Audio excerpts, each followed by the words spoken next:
Thank you all. Now we're going to flip the lens and look at all this from a police and policy perspective. We'll ask how city and county leaders can achieve reform described here and ensure public safety. Here to talk about finding the balance are Ferguson Commissioner and 5th Ward Committeeman-Elect Rasheen Aldridge and Ferguson Mayor James Knowles III. We hope that momentarily Colonel Samuel Dotson III, Chief of the St. Louis City Police, will be here. He's running a tad late, but Ron Brownstein is here, back to lead the conversation. Thank you, Ron. Margaret. Thank you. I hope when we're done, people are thanking us for our wisdom as well.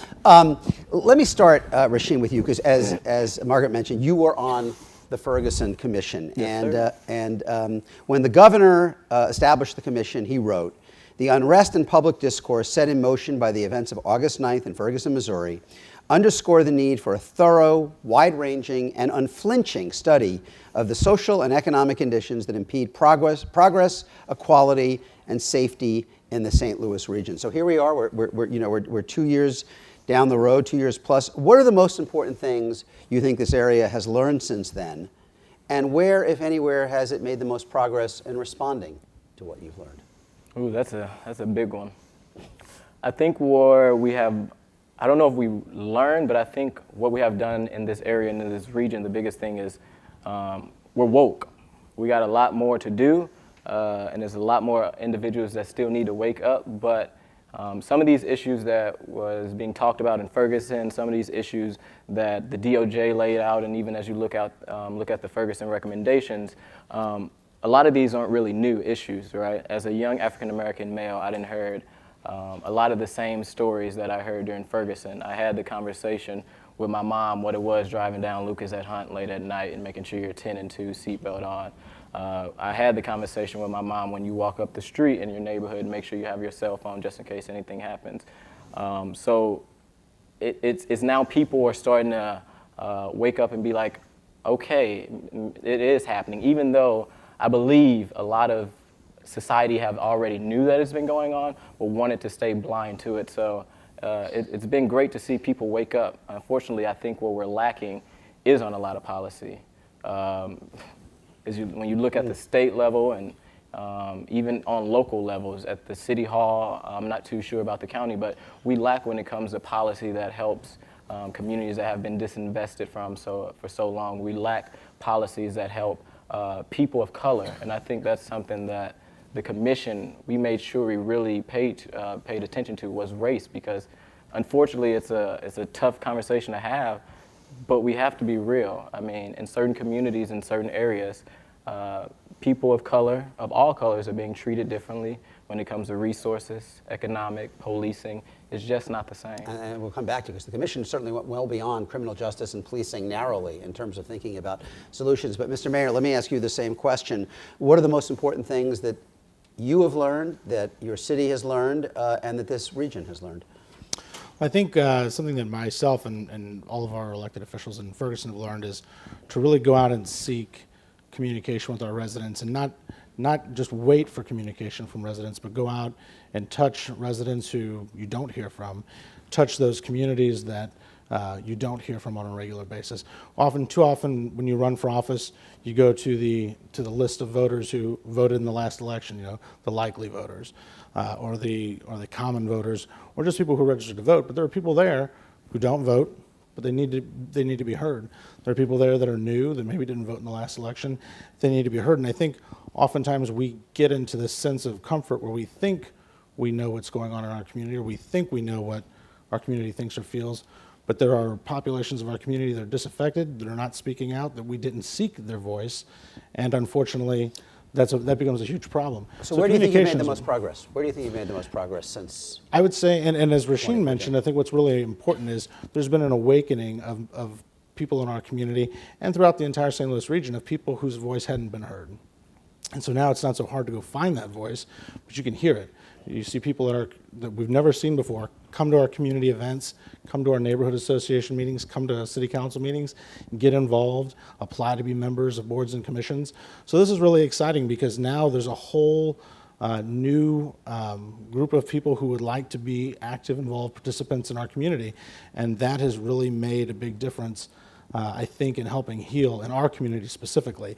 And I think, as Rasheen's mentioned, as you've mentioned as well, and I think the Ferguson Commission really talks about how this really, the focus has been on what happened in Ferguson, but it's a regional issue with many communities having the same issues, the region as a whole having many issues, that we've got to be able to find a way to answer those problems.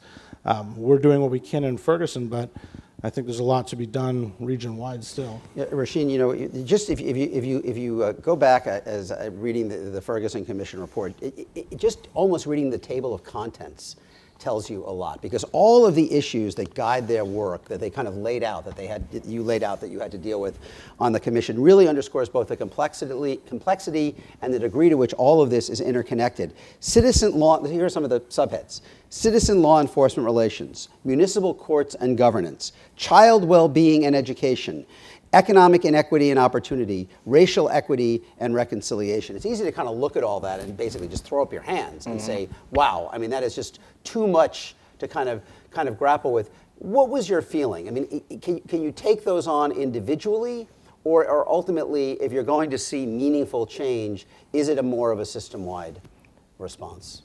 The protester inside of me would probably, and will say it's a whole system and it's guilty as hell. But no, truly it is. I mean, we can't look at it as, oh, let's just take one piece at a time. We just can't take one piece at a time, because for so long we have, I guess, done that method. For so long we have waited and said, well, we're just going to focus on this avenue, we're going to focus on that one. When you look across the board, Professor Jason Purnell from SLU, he presented at the Ferguson Commission, and he presented this research that he's done called For the Sake of All. And when you look at zip code 63105 or 63106, which is the area now that I'm elected in, Murphy Park, Carr Square, downtown West, but majority African American, the median income in that neighborhood is $15,000. The life expectancy in that neighborhood is around 60 years old. But when you look at zip code 63105, Clayton, Missouri, the median income in that zip code is $90,000.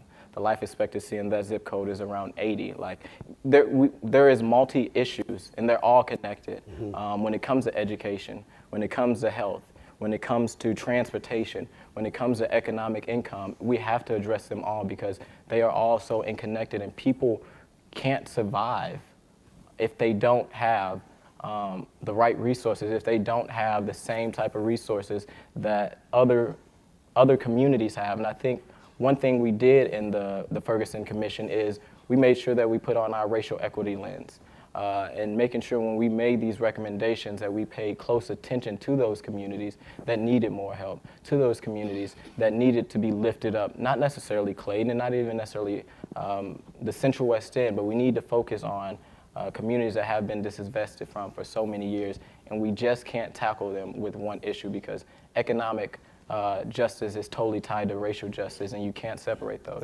To that last point, when you think about improving, you can applaud if you want, go ahead. When you think about improving relations in your community, and it, in some ways it must be a small community outside of St. Louis that becomes a global, almost, it's like Google or Xerox. I mean, there's Ferguson is kind of a global symbol. When you think about improving relations, is it fundamentally about police practices, or does it go beyond that? I mean, I think it goes well beyond that. And as again, Rasheen said, and it's difficult for individual municipalities because so many of these issues cross municipal borders, our education system. And there's three different school districts that are in the city of Ferguson.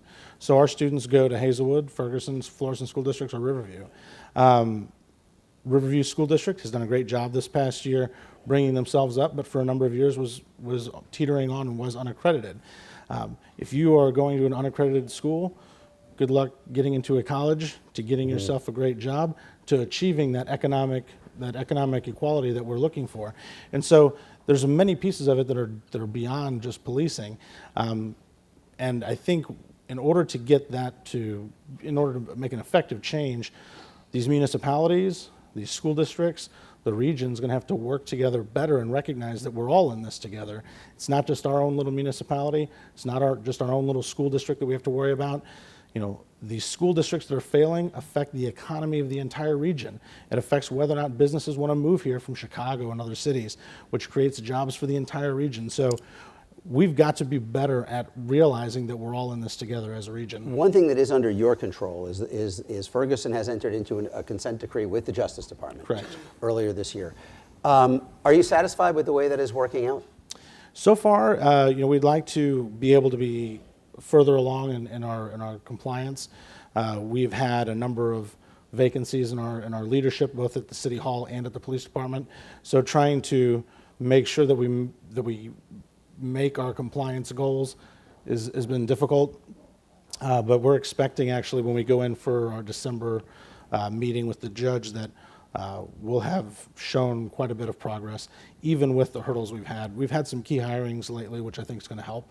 Some key command positions in the police department. It's going to help with the training, help with the reporting aspects of the consent decree. So I'm very confident in the progress so far. There will be a new administration in January. Is there any chance that you will seek to renegotiate the terms of the agreement? No, I mean, to be very honest. Just no. No, I mean, to be very, very honest, I believe wholeheartedly that what we're trying to do in this community is be a model that other cities should implement. Now, we've got to recognize that everything that's going on with the consent decree, that there's some give and take as far as how we become compliant, and so we'll continue to seek assistance from the Justice Department, technical assistance, training, other things like that. But we believe that doing these things, the oversight that's involved, the training that's involved, is very important to rebuilding that community trust that is needed. I think if we went in and renegotiated something, that's just going to tear apart the community again. I mean, that's not what we want. We're trying to rebuild trust. We're trying to be transparent. And so I think going forward, we'll stick with that. You'll stick with it. Rasheen, in the previous panel, Michael John Voss said something I thought that was pretty bracing, where he said that, in essence, the Justice Department, in all likelihood, is not going to be looking over the shoulder as much of cities like St. Louis or communities to assess their policing practices and put pressure on them in many cases to reform, that essentially we need now to do it ourselves, and we need to create the momentum to do that locally. What do you make of that assessment? I agree. I mean, being a processor out there during the Ferguson days, the DOJ was there.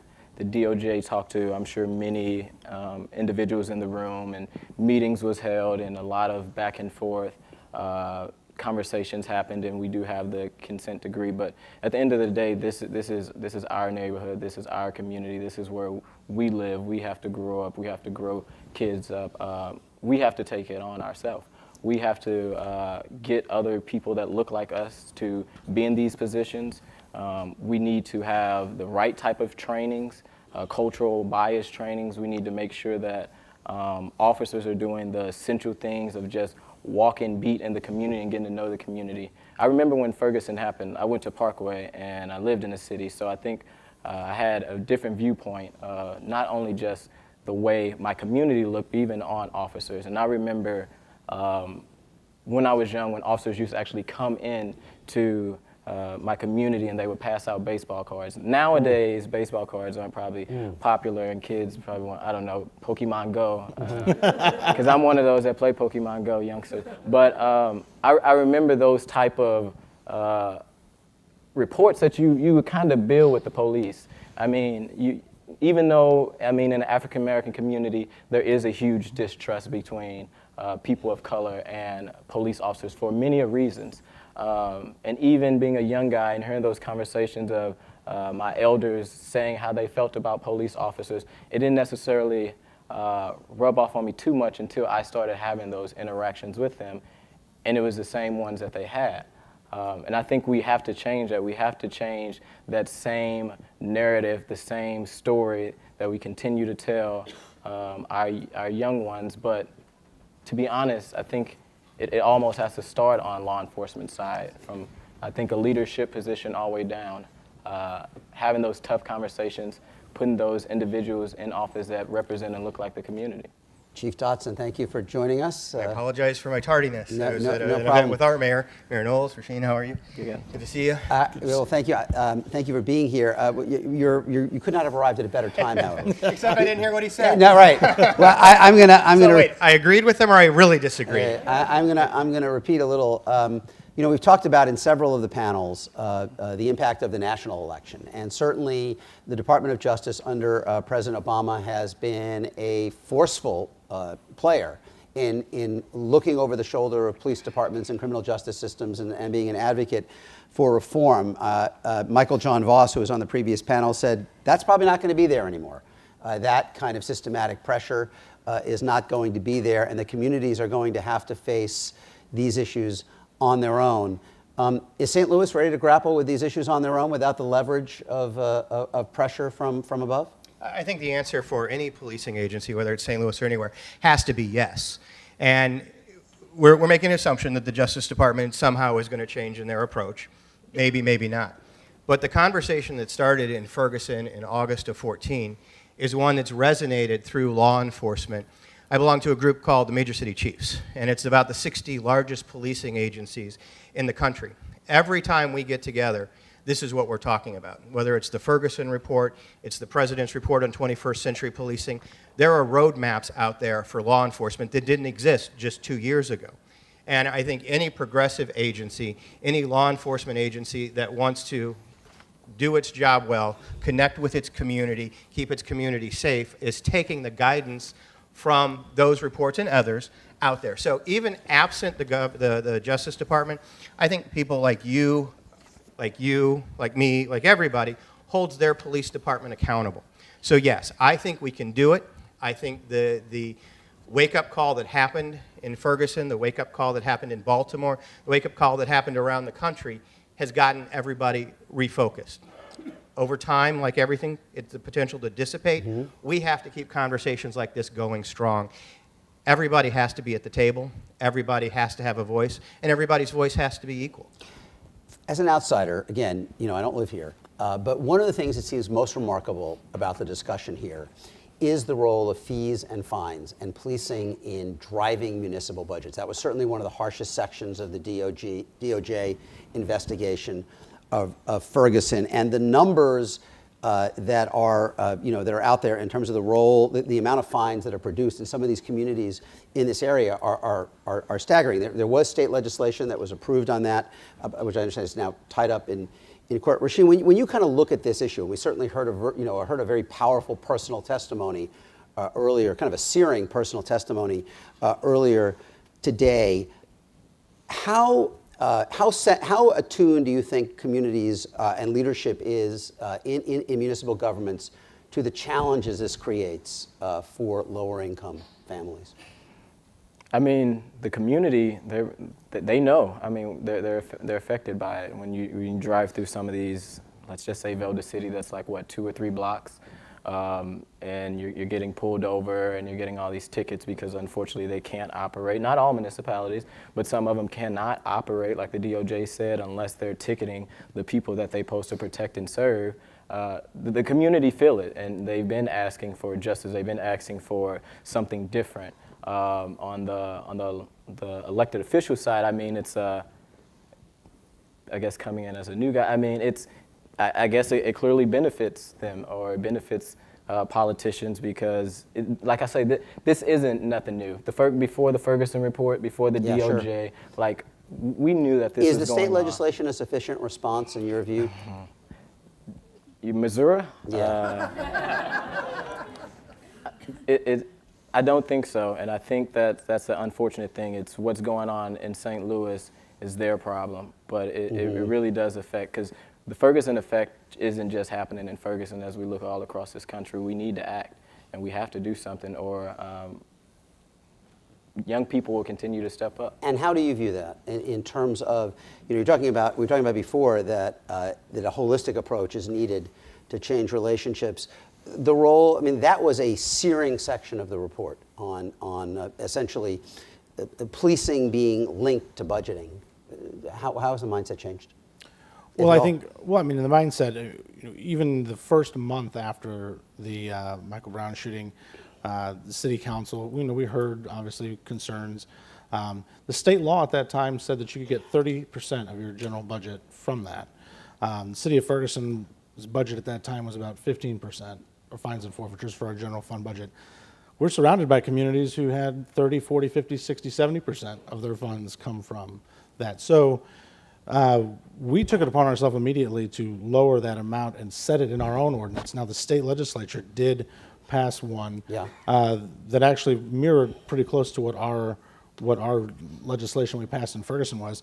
Unfortunately, we've had 15 cities band together and they've appealed it. And so far, it's going to the Supreme Court. It's been ruled in their favor to this point. But I think, to your question, in Ferguson, that mindset is we take that very seriously. That is not the driving factor of our police department. But regionally, obviously, this is still a big factor for a lot of cities. What do you make of this dispute? I believe that any community that bases any part of their budget on the revenues that they generate from law enforcement activities needs to reevaluate that. The purpose of law enforcement is to change people's behavior. And when you have incentivized, if you will, a community that if we change behaviors by writing more tickets, it generates more revenue and we continue to do what we do. That's why you see so many small policing agencies that struggle with these issues. If you ask me how many tickets we write in the city of St. Louis, I can't tell you because I'm not worried about the revenue that comes from those. I'm worried about changing the behavior. If you tell me somebody's speeding in front of a school, I'm going to do some enforcement in front of a school. Not for the revenue, but to keep people safe. That's what we do. So I think that's one of the problems, the struggles that the profession has, that too many communities rely on additional taxation in their population to support a law enforcement activity, and it comes out Bring in wrong. the audience a second. Well, but go ahead. let me say this.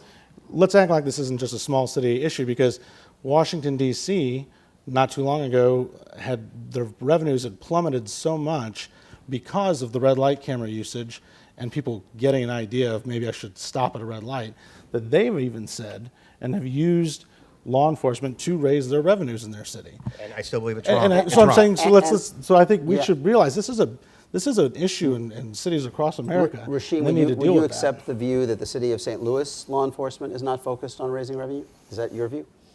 Through law enforcement? I don't think that's their main focus. Mm-hmm. Yeah. I'm not saying it's not a focus. I don't think it's their main focus. Okay. Let's go to the audience. Let's bring in some questions. I'm sure we have some. I'm sure we have a lot. Yeah, right here. And then behind you as well.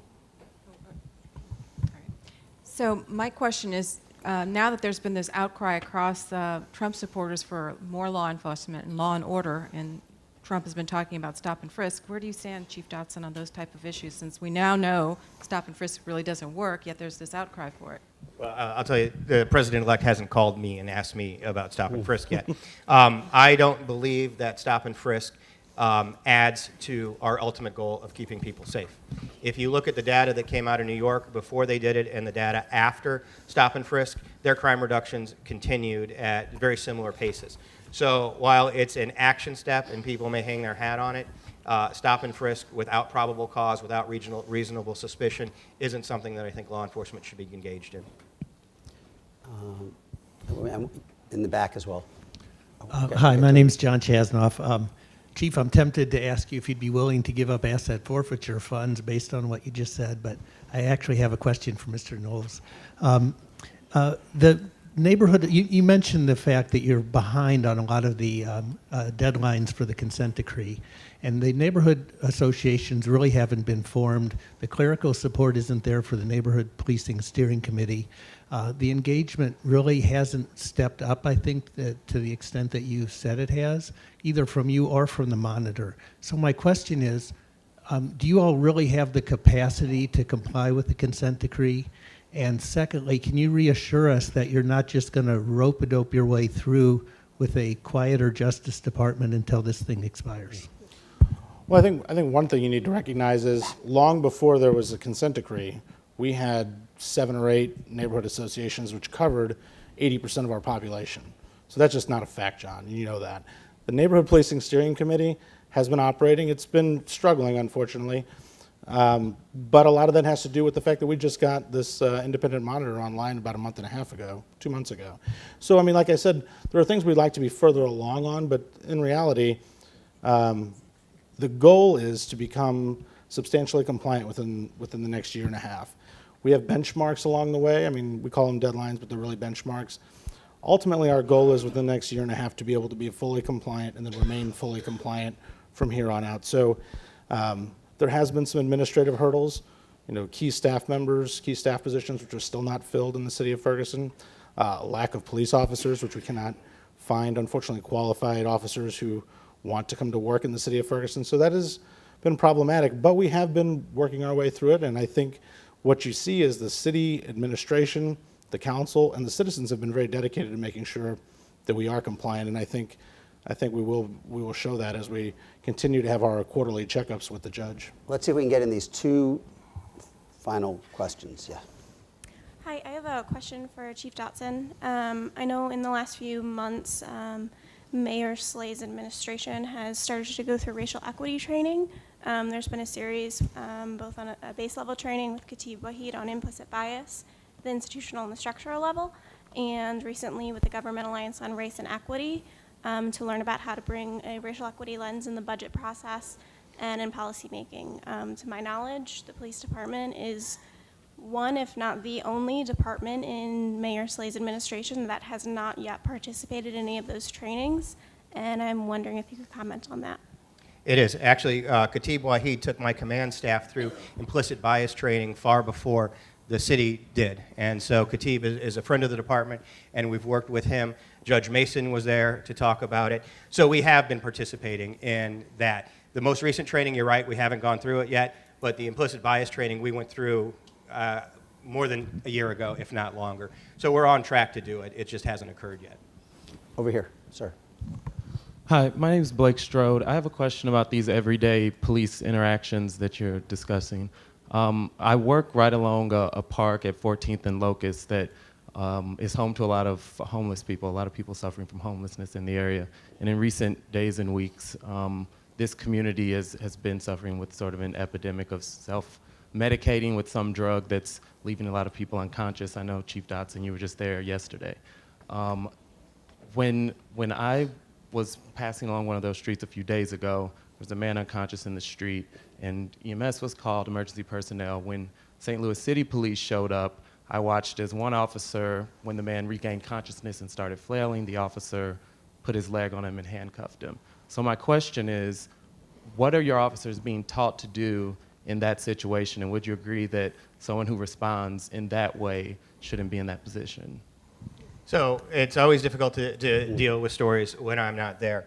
EMS was there, so certainly medical assistance was being rendered. What you're talking about is we've seen an epidemic in the last week especially, but the last couple of weeks, about K2 synthetic cannabinoids and the violent reaction.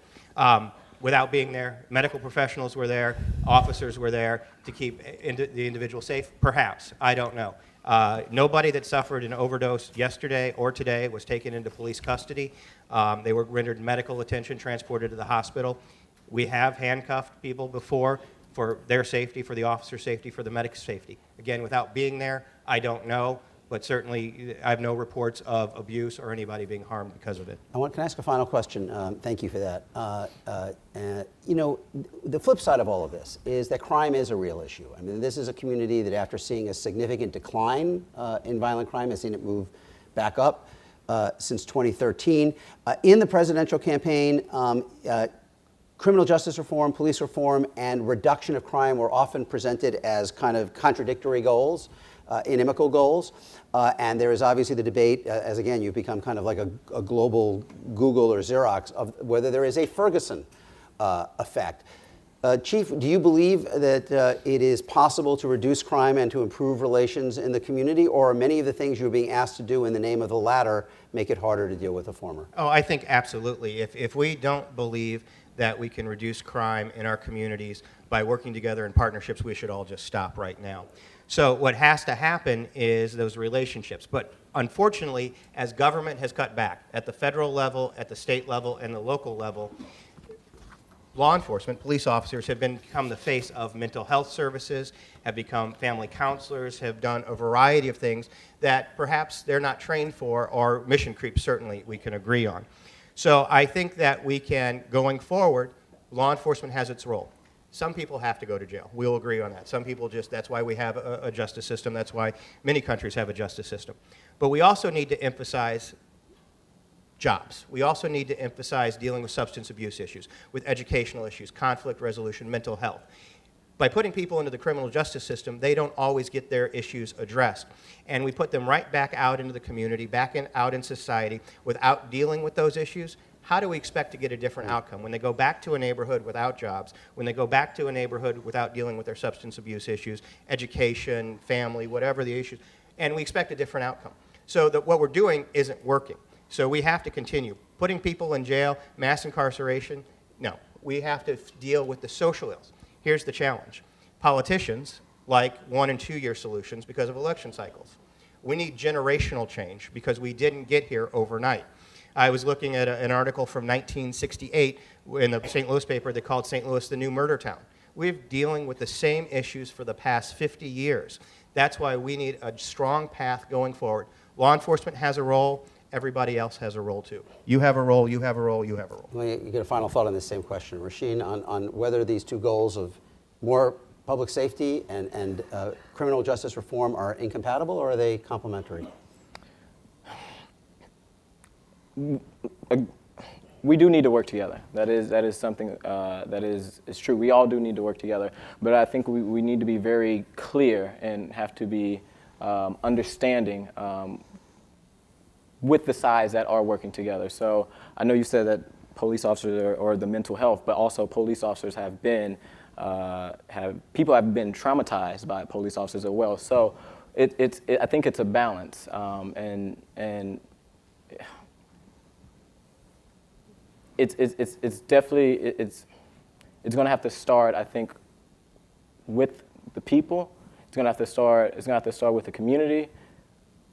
But the individuals that are in the powers, the individuals that have been so long hurting communities, have to understand that they have to be careful in certain neighborhoods. They have to, and not careful as in like safety, but the approach that they have. If a bridge is already burnt and gone, you have to be very strategic in the way that you're entering and you're going to have those conversations. We don't need more law and order. We need, like you said, we need more jobs, but we need more jobs in the right communities. We need better public health in the right communities. We need better education in the right communities.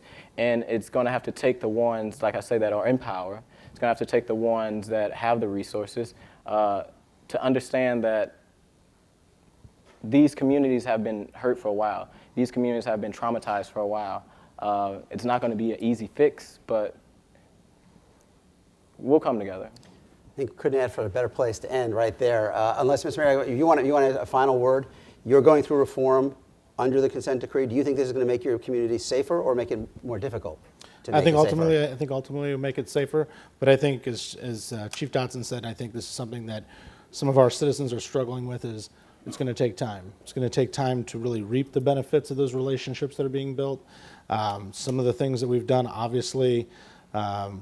People take it as kind of retreating, not so much retreating as taking a different tact. But it is going to take, I think, as Chief Dotson said, it's a generational change. Mindsets of people, of police, how people feel about police and vice versa. But we got to start now, otherwise it'll never happen. We've had a terrific discussion all day. You have been a terrific audience. I hope you'll join me in thanking this panel. And I hope you will find time to check out the Next America site on the Atlantic, where we're dealing with these issues every day. So, Margaret? Thank you, Ron. Thank you all. This has been a very valuable afternoon. We began with a mother telling what has become an almost iconic story about being tossed in jail for unpaid traffic tickets and the havoc that wreaked on her life. And there were some themes that ran through it. We heard them here. People are sick and tired of a system we have in place. We heard fear of hitting a wall in the next 4 years. Rasheen, you just talked about how it's been great to see people wake up, but we lack the policies to help people of color. But you did end up saying that we will get there. And then the chief of police who's here, thank you for being here. I'm so glad you made it. Talked about the purpose of law enforcement being to change behavior and to keep people safe. It's clearly a delicate balance. This has been a rich conversation. My thanks to the MacArthur Foundation's Safety and Justice Challenge for their support. Mostly, I'd like to thank all of you for being here. Your time is so valuable, and we thank you for spending so much of it with us. Last request. You will be getting an email from me in short order, or you have it on your chairs, a survey about today's experience. We'd be so grateful if you'd fill it out. It'll take no more than 3 minutes, and it means so much to us to hear what you thought. Have a wonderful night. Drive safely.